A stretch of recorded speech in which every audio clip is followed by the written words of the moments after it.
नमस्कार। बीए तृतीय वर्ष की ऑनलाइन क्लास में आपका स्वागत है। हिंदी साहित्य के प्रथम प्रश्न पत्र के अंतर्गत आज की चर्चा का विषय है अयोध्या सिंह उपाध्याय हरिओद द्वारा लिखित प्रिय प्रवास नामक महाकाव्य के प्रमुख अंशों की व्याख्या। आके बैठी निज सदन की मुक्त ऊंची छतों में, मोखों में और पथ पर बने दिव्य वातायनों में, चिंता मग्ना विवश विकला उन्मना नारियों की दो ही आंखें सहज बन के देखती पंत को थी। आके कागा यदि सदन में बैठता था कहीं भी, तो तनवंगी उस सदन की यों उसे थी सुनानी। जो आते ही कुंवर उड़ के काग तो बैठ जा तू, मैं खाने को प्रतिदिन तुझे दूध और भात दूंगी। आता कोई मनोज मथुरा ओर से जो दिखता, नाना बातें सदुक उससे पूछते तो सभी थे। यूं ही जाता पथिक मथुरा और भी सो जाता जनाता, तो लाखों ही सकल उससे भेजते थे संदेश।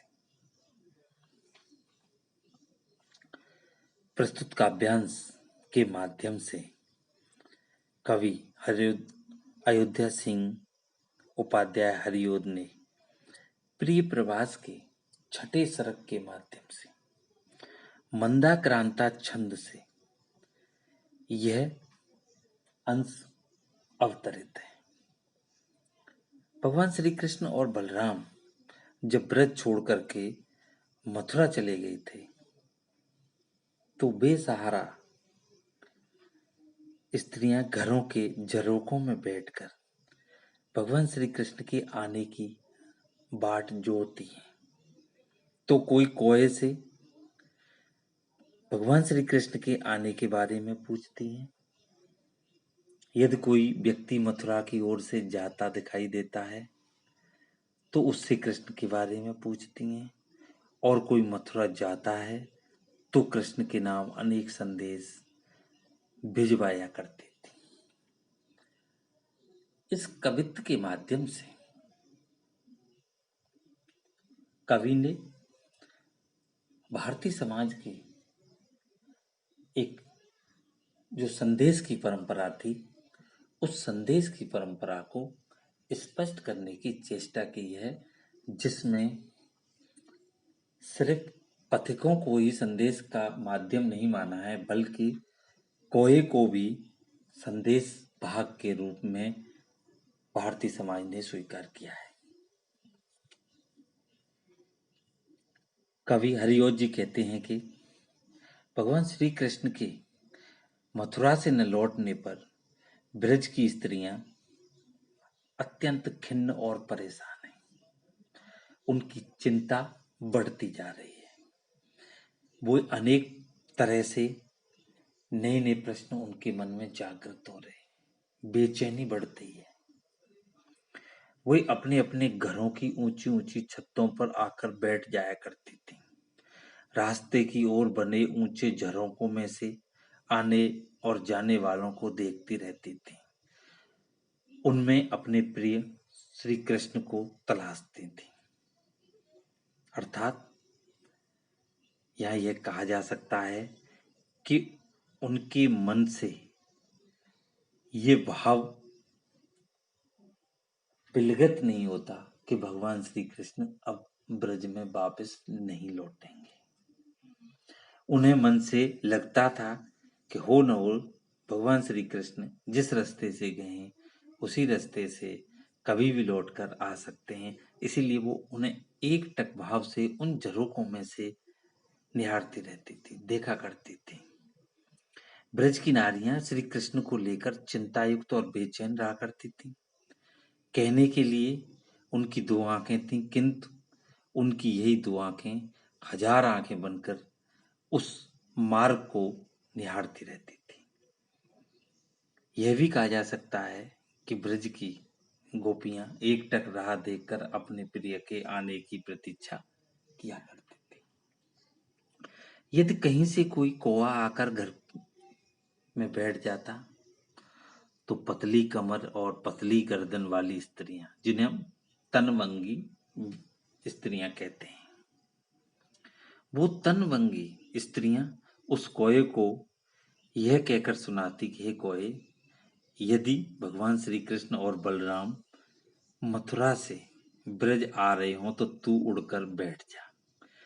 यदि तूने हमारे प्रिय के आने का शुभ समाचार हमें दिया तो हम प्रतिदिन तुझे खाने में दूध और भात देंगे, ना चावल, अर्थात हर प्रकार से तेरा आतिथ्य करेंगे, तेरा स्वागत करेंगे और तेरी सेवा करेंगे। यदि ब्रज की गोपियों को मथुरा की ओर से कोई राहगीर आता हुआ दिखाई दे जाता तो वो उससे नाना प्रकार से बातें करने लग जाती, पूछने लग जाती कि कहाँ से आ रहे हो, क्या तुम्हें श्री कृष्ण कहीं मिले, यदि मिले तो वो कैसे हैं। इसी प्रकार यदि कोई पथिक मथुरा की ओर जाते दिखाई दे जाता तो ब्रज की गोपिकाएं, गोपाल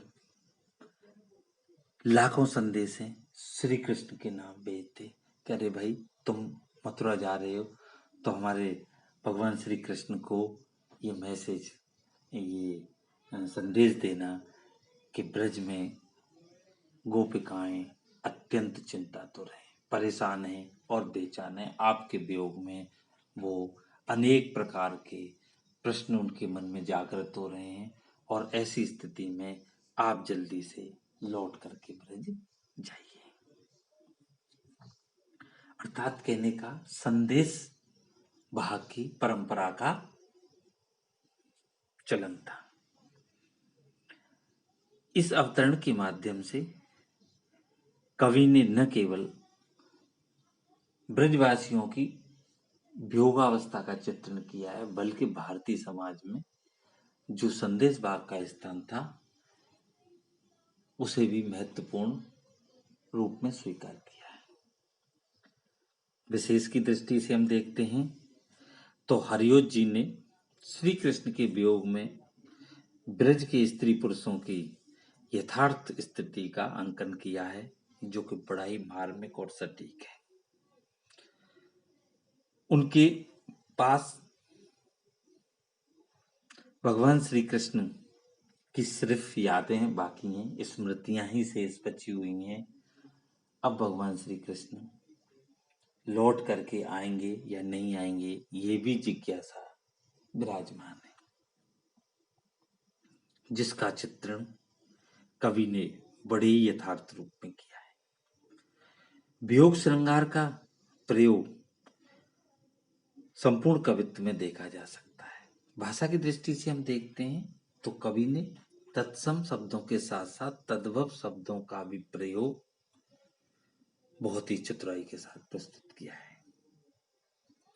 कवित्व का जो छंद है वो मंदाक्रांता है, साथ ही विचार और भाव की अभिव्यक्ति बहुत ही सुंदर प्रतीत होती है। धन्यवाद।